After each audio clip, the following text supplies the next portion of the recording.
Our planners can make for excellent tools when it comes to organizing our work-related tasks, but finding inspiration for those can be a little bit tricky. So today we're going to look through 40 different layouts that you can use in your work journal to help get yourself organized and get things done. While this isn't an exhaustive list and not every idea is going to work for every profession, be on the lookout for the inspiration that you can use to set up layouts that are going to work best for you. The first layout idea we have is, of course, a future log, and while this is a fairly typical page idea, the way we've set it up is a little bit different to normal. This one is based on a quarterly view, so the first 3 months of the year, second 3, so on and so forth. And this type of view can be really helpful if your work is done on a quarterly basis. Depending on the structure of your work calendar, you may not start this in January, it might be the start of your financial year or something similar. And you can also do a similar style if you go on maybe a trimester kind of basis, so 3 segments of the year, or on a biannual basis, so the first 6 months and the second 6 months,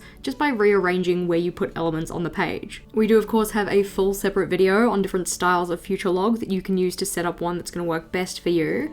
But flipping on over, and our next idea is a master task list or a work routines list. The general structure of the page can be used in either way, but effectively we're looking at different spans of time and the things that we want to do in those spans of time. So daily things, weekly, monthly, quarterly, or project-based. So what are those repeated tasks that you have to do in those different blocks of time? This page can be turned into a reusable tracker just by either using pencil to check things off, or you could make the page outside of your journal and laminate it and then washi tape it in. Or what I typically like to do is use book contact paper over the top of the page, because then you can write on top of it and then just rub it out. We have another example of where I've used that later in the video. Depending on how many tasks you have to do in different blocks of time, the structure of the layout may change. I just put in an equal amount of space for each of them, but you may find that your weekly task list is a lot longer than your monthly or something else. So it's a good idea to map these tasks out on a separate piece of paper or in an electronic document first, and then plan out how you're going to set up the page. The idea we have on the right though is a holiday/leave log, but effectively you can think about this as a year at a glance that you use specifically for work. This year at a glance is a free printable, which is linked in the description box, but you can see we've used different colors to indicate different happenings across the year. So anything that's in gray is a no work day, anything that's in darker blue is sick leave, anything that's in paler blue is scheduled leave, and then maybe you also want to schedule in your away days so that you know when those are happening. Again, very much depends on what you do for work, and the nice part about this is that it is very flexible. You can really use it for a range of different things. So while we've logged in things like when you are or aren't working and when you have sick leave, you could also use this as some kind of a productivity tracker, so thinking about how productive you were on each day, so you can start to see trends and patterns across the year or across each month. You could put down outputs like how many things you got done in each day. For instance, if your work is very much based on a particular output and doing that as many times as possible, you could record how many of the outputs you did on each day across the year. Flipping on over, and our next idea is a job description reference. You could write this in, like we've got space for here, or you could just print it off. And this isn't so much about just doing things that are on your job description and being able to say like, that's not in my job description, but it's more about giving yourself a space to set better boundaries. If you're anything like me, you have a tendency to say yes before you've really thought through whether you can do something. So having a little reminder about what are your tasks and what kind of aren't is probably a good idea. I've broken this down into yes, this is part of my job, no, this isn't part of my job, and sometimes this is part of my job. These also aren't things that have to be specifically written in your formal job description either. For instance, one of the no things that I could probably put down is like, no, it is not part of my job to work past 9 p.m. every night. That happens because I have no chill. There's not actually any kind of external pressure saying that I have to do that. Another idea though that we have is that of team member notes, and just a space to record a couple of notes about people who are working with you or working under you, depending on your role. So in this example, we have a space to write out their name, phone number, and birthday, just to make sure that you don't miss it. You can send them a message to wish them well, and you can also add in any extra information. So this could be maybe something about their likes or dislikes, any kind of information that might be useful to have or relevant to making small chat. It could be something like medical information, the parts that they actually are willing to share with you and have you record in your journal, just in case anything comes up at work where that information would be necessary. You can also do a similar type of thing for any clients that you're working with. kind of like an analog version of a CRM. We couldn't have an ideas video without having a space for goals, in particular professional goals. I personally would probably not put it into the top corner of a layout. I'd take up a full page or a full spread for them. But as part of the goal, you can break down what is it that you're trying to do, what's the target that you're aiming for, and what are the kind of metrics of success that you're looking for in working on that goal. Very much related to goals are the milestones and achievements that come along the way, and having a space to record these can be really useful, especially when it comes to things like applying for promotions or progression, or even just applying for new jobs. In this example, we have a space to write out the date that the accomplishment happened, a space to actually describe what the accomplishment was, and then a place to tick off whether it's CVable, so can you put it on your CV? As part of that, you may also want to consider, are there any kind of evidence pieces or artifacts that came out of that accomplishment? And I've just listed out some examples here. So things like certificates, awards, any references that come out of that, journal articles, so on and so forth. On to the next page, and our first idea on this one is a professional development ideas log. So this one has a space to record what kind of skill you're trying to build up, and then any of the resources that might help you in learning about that skill or being able to say that you can do that skill. So for instance, if you want to develop your skills as related to team management, say, then team management is the skill that you're trying to build, and what resources can you read or watch or listen to help you build that understanding. Then as you consume them, you can just tick them off. And depending on what it is, if you get any certificates or records of achievement or anything from that, you can put that in your milestones and achievements log. In order to list out those resources though, it may be good to have a space for resource recommendations. These could either be recommended to you by people you're working with, or places on the internet, articles that you're reading, whatever else. But this one is just a space to write down what is the resource, who or where did you find out about the resource from, and then what's the topic of the resource or the reason that you might want to consume it. A layout that would probably be placed closer to the front of your journal would be something like a work-related index, and this is an index for your journal where it's just got things related to work. This in particular would be very useful if you like to keep effectively everything in your journal, so not just your work stuff, but also any personal, home stuff, other goals, whatever else. But your work-related dedicated index would just list out the things related to work. That means when you need to find something in particular, you don't have to go through your full index and find just the specific work-related things. They're already summarized in your dedicated index. Indexing and the dedicated index is something that we have a separate video on, and any other separate videos related to this one can be found linked in the description box below. Our next idea though is a typical agenda structure. So if you're in charge of writing up agendas and taking minutes for your work, having a template or a typical structure to follow could be really useful. On this one, we've got the typical agenda structure here in this little box, and then we have some additional things to think about on the side. So about when do we decide on the meeting date, who gets notified about the meeting, when do they get notified, all of that kind of stuff. When starting a new job in particular, it could be really useful to have some of those typical structures in your notebook, whether they be for agendas or for other things. So the typical process for XYZ, the typical template for ABC, whatever else. Something that I found really helpful in my work was having an infrequent process reference. So any of those processes that you don't do super often, and because you don't do them super often, it's hard to remember the series of steps you have to take to get the thing done. Doing your future self a favor and writing those steps out can be very helpful. For this one, I've listed it out as where to find these things. So in changing classes from year 11 to year 12, you need to go to year groups, and then to IB diploma class of 20 whatever, year 11, and then go into the edit year group space. And then these are the steps that you have to do once you get there. Having these series of steps written out as kind of a checklist to follow for yourself just makes the process so much easier. But flipping on over, the next idea we have is a new computer setup checklist. I used to keep a list like this because my computer had a tendency to just crap the bed way more often than it needed to, but this could be a list of things that you need to do in setting up your new computer, and a list of programs that you want to install. Then when you get your new computer, you just go through the checklist and make sure that all of those things are done so you're ready to roll. An idea that could be particularly helpful for anybody who's doing hot desking through their work is having a desk setup specifics. So any kind of pieces of information or specific settings that you need in moving into a new desk space. This could be stuff related to the desk itself, especially if you've got like a standing desk and you want to have it at specific heights for specific things, any chair settings for your ergonomics, and also monitor settings if they provide you a second screen for your work. Having the reference handy will just speed up your desk setup process. Along with the infrequent processes that we talked about here, you can also set up a reference for infrequently accessed things, in particular files, and where to find them. This one I've set up so that you can map out how often you reference them.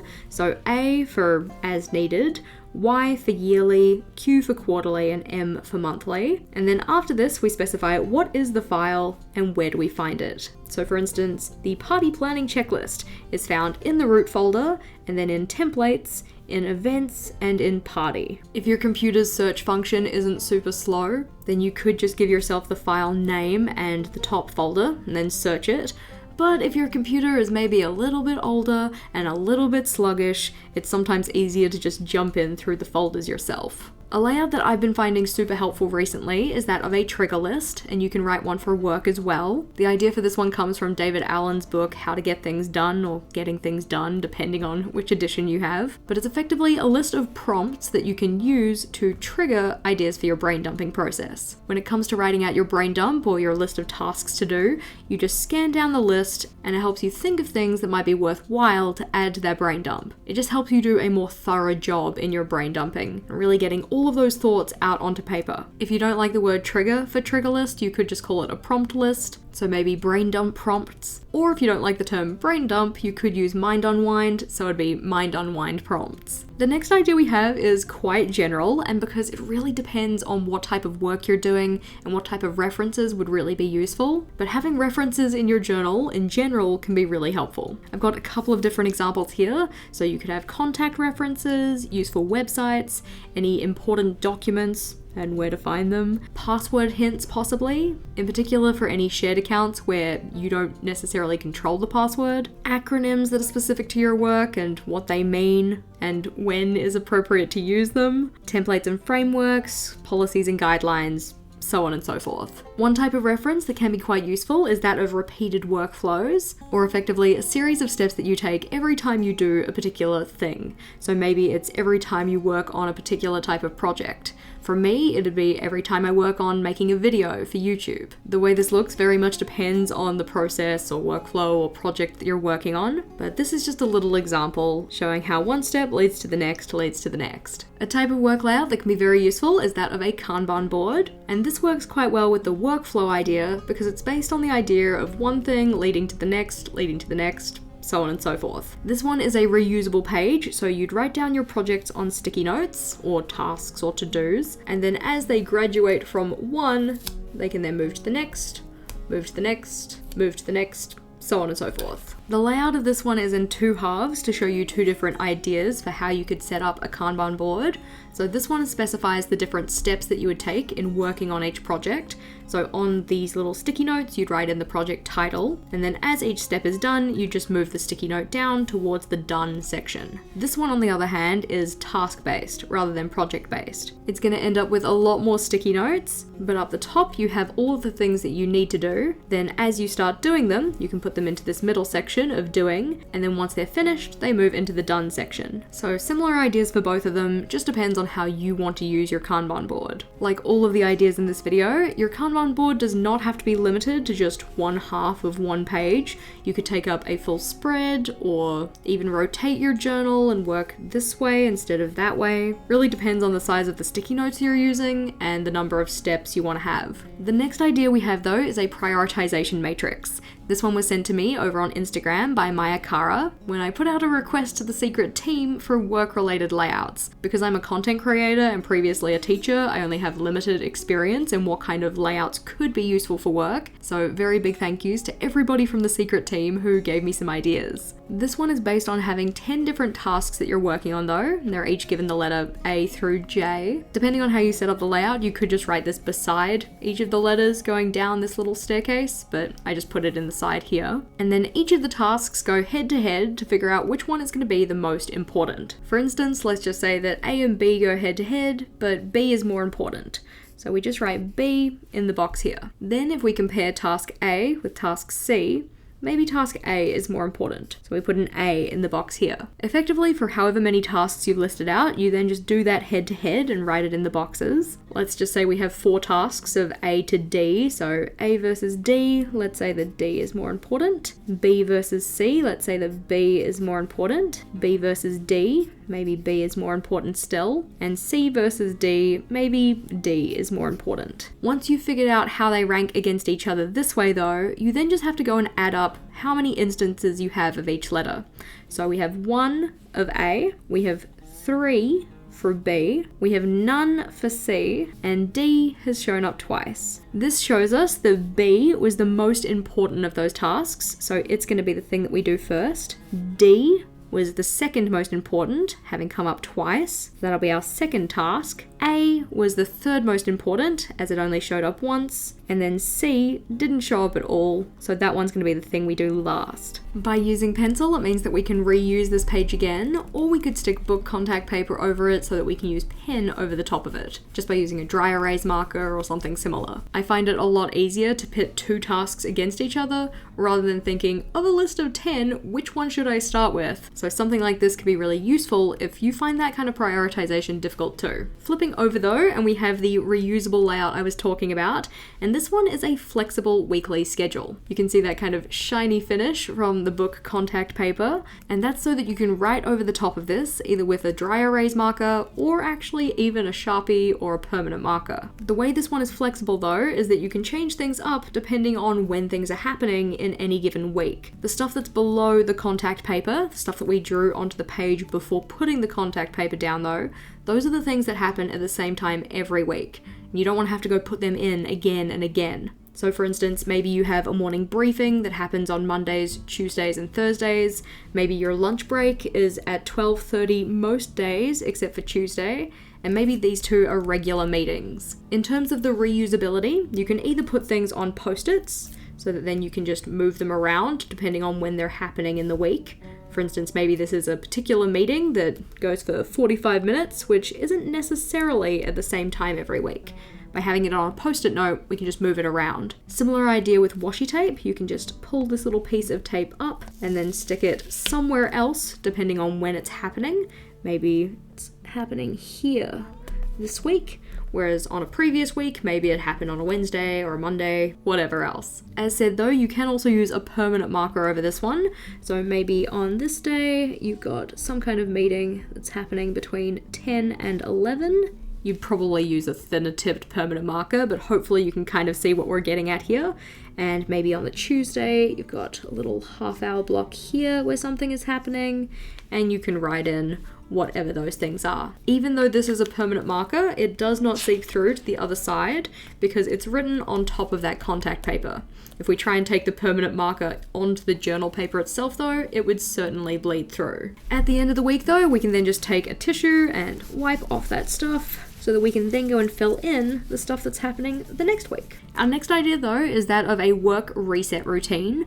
I personally prefer to do my resets both weekly and monthly, so I've set up 2 different ones here, but this is just a sequence of steps that you take either at the end of the week or the end of the month to get yourself prepared for the next week or next month, so that you can come into those with kind of a clean slate feeling. Depending on what type of work you do, your reset process might look a little bit different, and they don't have to have the same number of steps. It's just that I was fitting it into this top corner as an example. Another thing that can be really great to have in your journal is that of a feedback bank. This can either be feedback that's been given to you, so it could be kind of little kudos or little kind of pleasantries that people have said in response to you having done something, which can be really good for 1, a little motivation boost, and 2, also as part of progression or performance reviews or whatever else. And you can also do the same for other people. So if you manage a team and you want to give a shout out or something like that, having a log where you write down the things that you want to shout people out for can be really useful. In this one, we just have the date that it happened, who it was from or who it's directed to, and what it was. I am a big fan of trackers, so I did want to include some in this video, and one of the trackers you can include is a target tracker. We have a couple of different ways that you could set this one up. So the first one is based on discrete blocks, so maybe how many times you need to do something, whether that's in a week, a month,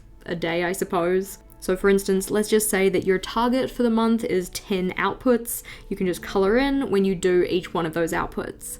The second idea is based on percentage. So 25%, 50%, 75, and then 100% completed. The third idea is based on steps, so ticking off when you've done step 1 through 4 or more, depending on how you set up your layout. Style 4 is similar to style 1, just written out in numbers, and then you dot over the top to say that thing has been done. Flipping over though, and our next idea is having a space in your journal for things that you need to follow up on. This one I've done on a sticky note that has a very large sticky back, which means that it sticks into the journal quite well, which means it's not going to fall out, which is nice. And then depending on how frequently you want to do it, you just replace this sticky note either every day, every week, every month, or just as needed as it fills up. This one is based on a weekly replacement, so these are the things that this hypothetical person needs to follow up on the week of the 16th to the 22nd. As they do it, they can just cross those off, and then at the end of the week, they can replace their sticky note with a fresh one. This is really good for things that you don't have a current task that you need to do, but you need to wait for somebody else to have done something, and just keeping those things on your radar so that they don't slip. Something that you might want to include in your work journal is a space for meeting notes, and I would probably set this one up either as a larger meeting notes log,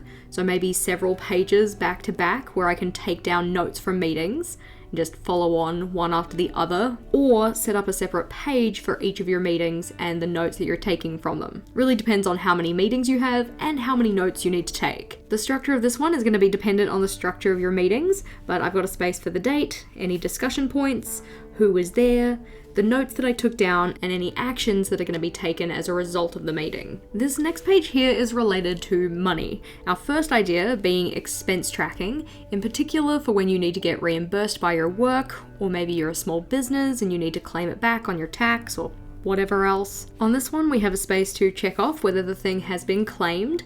We have a couple of different columns to specify what type of material it was you were buying. So maybe M for materials, S for subscriptions, I for information, O for other, T for something else.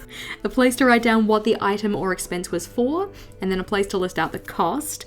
Then at the bottom, a place to list out any totals. So how many totals in each of these columns, what was the total cost overall, and that dot could be a box to tick off when you've claimed all of the things. Another type of expense that you might need to claim for your work is that of miles done, especially if your job requires you to travel. For this one, we have a slightly different layout, so the date that the travel happened, the distance that you traveled, the reason for the travel, the cost as based on whatever conversion calculation you have to do, and then a space to check off when you have claimed that expense. Into looking at some more trackers, we have two different types of trackers on this one that are tracking effectively the same thing. So both of them are shift schedules or shift trackers, just done in a slightly different way. This one is a monthly calendar-based view. So on the little blue lines, which might be a little hard to see, you could write out when you start and end the shift. And then in the little blue dots, you can write down the number of hours worked. There's also a space on the side to record those too, and you could also use this to total up the number of hours that you did across the entire month. Any of the days that have a cross through them like this are just days that they weren't working. If you prefer more of a visual representation of when your shifts are happening though, something like a shift schedule like this one could be more useful. For this one, any of the pale blue lines that go the whole way across are for a day off, a day that they weren't working. Any of the pale blue lines that are done with the capped off ends are a scheduled shift, and any of the dark blue sections are overtime. This one I've done based on going from 6 a.m. on the day that's written there to 5 a.m. the next day, and this was based on when I used to do overnight work at McDonald's, because my shifts when I was on overnights would start at 10 and finish at 6 a.m. So for instance, on the first here, we have a shift that starts at 10, goes to 6 a.m., and then this person did 2 hours of overtime working up until 8 a.m. If your shifts are always the same times, you may not need something quite like this. You may just want to have a calendar view that notes when your shifts are actually going to be in terms of the day of the month rather than the time of the day. An alternate style of layout for this type of information could be like this one that we have from Brain Fluff Bujo over on Instagram, who again sent this one to me after my request in our secret team chat. So thank you again to our secret team members. A type of tracker that I think is great if you're a bit of a workaholic is that of a work boundaries tracker. So for this one, we have a column for each of the different work boundaries that you're trying to keep, which we've just got in this little key here. And then you can check off for each of the days that you were working, did you actually accomplish them? This tracker is a little bit different in that it doesn't have every single number for every single day of the month either. But more specifically, you just put in the days that you were actually working. This one is based on the idea of someone who doesn't work weekends, but depending on when you do your work, it might be a little bit different. The little symbol at the bottom, or capital sigma, just represents sum. So you'd add up how many times you accomplished A in the first week, how many times you accomplished B in the first week, so on and so forth. Over the side here, there's also a space to write out any weekly totals and daily totals. So for the work boundary A, how many times did you complete it in week 1? How many times did we do it in week 2, 3, 4? And then A for all together or overall or whatever else. Then come the end of the month, you can specify which one was your best week and which one was your worst in terms of completion. Similar idea for the daily totals. So how many times did you complete habit A on a Monday? How many times did you do it on a Tuesday? Then at the end of the month, you can specify which day of the week is best and worst for your completion. Using this information, you can start to see patterns in when you are sticking to your boundaries and when you're not. You can also do a similar thing for every style of habit tracking, and it's also good to note that we do have a separate video on styles of habit tracker, just if you don't want to track this on a monthly basis. We also have ones to track things on a daily basis, weekly, quarterly, whatever else. The idea that we have on this side though is that of a time log or time tracker, so trying to keep track of how much time you spend doing different things. Rather than being based on the time of day, like we had on this shift schedule or shift tracker, this one is just based on how many hours you spent doing different things. So at the end of the day, how much time did you spend doing task type 1? Or task type 2. This one is split into 6 hourly segments, but you might want to change up the scale depending on how many hours in the day that you actually work. This one does list out every single day of the month, but if you have particular days of the week or days of the month that you don't work, you could either just not put them on, or you might want to color in the bar to say, hey, don't focus on this one, we're not actually working then. But I've just left them in because it doesn't bother me. This is also only an example, so doubly doesn't bother me. This idea we have here though is a productivity log, which is another idea that we have a full separate video on, but the general idea is that for each of the days, you have a little range of boxes that you can fill to say what you were doing in the day that was productive. In terms of filling these in, you can fill them with color to represent different types of tasks, or you can set up a little key like we have on the Dutch door here that you can either fill with letters or you could fill with symbols to represent different types of productive tasks. Typically, I like to include rest or restful activities on my productivity log because I consider rest to be a productive thing. We work better overall if we give ourselves opportunities to rest, but if you wanted to keep it just specifically to your work tasks, that's fine too. Going with the symbols idea, maybe a little envelope is related to email, maybe a little document is related to writing something, or you can just keep it super simple and go for colors or just letters. As said though, we do have a complete separate video on the productivity log, which is worth checking out. In terms of this page though, we have two different ideas on this one. Again, they are trackers. This one is a when did it happen log, and this one is a focus planner or focus log. This first idea though is very much about being able to see when you were working on particular stuff. So how long did each project take you? When were you actually working on each of those projects? For me, this could be something like amount of time spent on different videos, and I've just numbered each of the columns, which you could then include a key for to say what each of those numbers actually represent. You can also do a similar type of tracker on a calendar layout, just by using colored bars across the days that you did things. But for this example, we've set it up in a vertical layout. Next to this one though, we have the focus planner or focus log, and this is a space that you can either plan in advance what your focus for the day is going to be, or you can log what your focus was for the day. I would probably be more inclined to use it as an intention setting space, so thinking about what is the most important task or most important kind of category of tasks for me to be working on in each of these days. This is also a good opportunity to prioritize your rest. Not that I've put it on this list. You could also have this one set up so that you have a space to tick off when you actually did work on your focus for the day. So just having the day number, the day initial, the checkbox, and then the focus thing. The next idea we have though is another that relies on post-it notes, and this is a space to jot down any talking points that you have for meetings. These could either be meetings with your superior or people who are your subordinates. And because it's a sticky note, you can really set it up however you want. It's very low commitment, which is nice. I've set this one up to specify who the meeting is with, when the meeting is happening, and then any of the talking points so that you can just tick them off as the meeting happens. And then once the meeting is done, you can just pull it off and replace it with another sticky note. This would be particularly good if you're a team manager, you're managing a team of people, and you want to have a separate sticky note for each of the people in your team. So probably not just sticking it into the corner of a page, but maybe a full spread where you can have a sticky note per person. Down the bottom here, we have a monthly happenings tracker, but technically speaking, this one doesn't actually have to be used just for monthly things. You can see that I've shown out how you might record something that was a monthly task, so by putting a dot underneath each of the initials for the months of the year, but then we also have something that's every second month, so having a larger black dot for the months that it wasn't going to happen, and a smaller black dot for the months that you are planning on doing it, which you can then just cross off like a typical task bullet. Underneath this we have a quarterly task, so once every 3 months. And then you can also have a biannual task or twice yearly, and that one happens every 6 months. The nice part about this is that you can really combine a bunch of different tasks on this one, whether they just be monthly or a combination of monthly and biannually or whatever else. Really depends on what you need to do. Honestly, I felt a little bit bad that it took me so long to put a project tracker in here, but that is a great idea for your work journal. This one is based on the idea of a series of projects that all have the same kind of steps. So you list out what the steps are down the side, you list out what the projects are along the top, and then as you complete each step for each project, you just tick it off. So for instance, this would be step 1 of project 1. Once it's done, we tick it off. Then we have step 2 of project 1. Once it's done, we tick it off. This can also be really good for projects where the steps aren't necessarily sequential. Maybe this step down here can be done before all of these ones, and maybe we do it in advance for a bunch of these projects. So we just go and tick it off for all of the projects where that's happened.